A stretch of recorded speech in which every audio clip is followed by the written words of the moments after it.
Hi Pine class, it's time for our final story time of the week, and the final fable we're going to have a look at today is called The Wolf and the Shepherd's Son. As we go through it, have a think about if you think you know the moral or the message of this particular fable. The shepherd thought his son was old enough now to guard sheep all by himself. So one morning he sent him off with the flock into the hills. "What if a wolf comes along?" the boy asked. "Just give us a shout," his father replied, "and we'll come and frighten him off." Day after day, the shepherd's son watched over his father's sheep. The days were hot and long. Nothing ever seemed to happen, and the boy became very bored and fed up.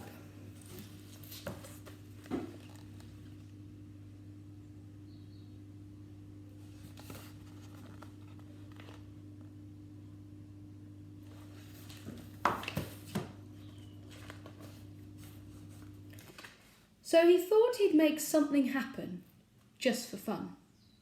Leaving his sheep, he ran over the hill, waving his arms and shouting as loud as he could, "Wolf! Wolf!"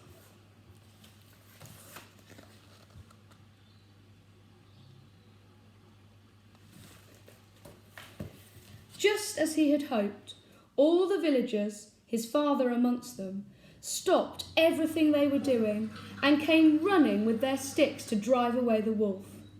But of course, as they soon discovered, there was no wolf. "Fooled you," laughed the shepherd's son. But neither his father nor the villagers thought it was funny at all.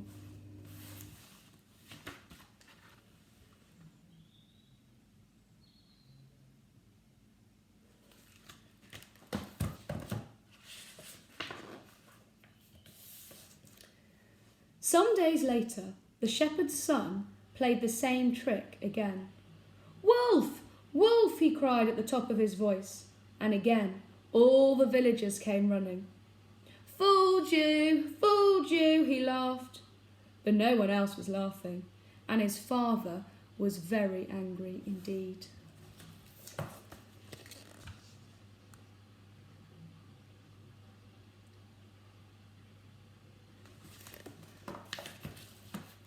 The next day, as the shepherd's son sat watching his sheep, he really did see a wolf slinking towards the sheep through the long grass. He leapt to his feet at once and ran over the hill, shouting as loud as he could, "Wolf! Wolf!" But neither his father nor the villagers came, because none of them believed him, not this time.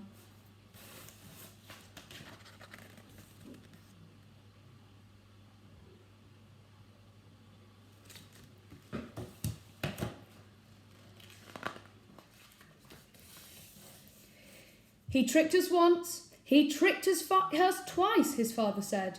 "He'll not trick us a third time. There is no wolf. He's just playing games." "Help! Father, please help!" cried the shepherd's son, as the wolf came slinking closer. "There really is a wolf!" But no one would listen to him. Meanwhile, the wolf attacked the flock and killed all the sheep he could, and the shepherd's son too. The moral of this fable is, no one believes a liar, even when he is telling the truth.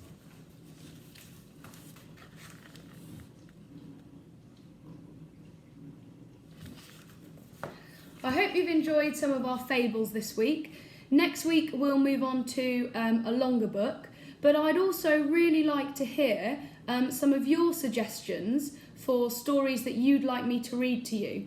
So if you've got some ideas of the kind of things you'd like to hear in the future from me, please let me know, send me a message on Dojo, and I'll see if I can investigate getting hold of those books if I don't already have them, and we can use some of those in story times instead. Have a lovely weekend, and I'll see you next week.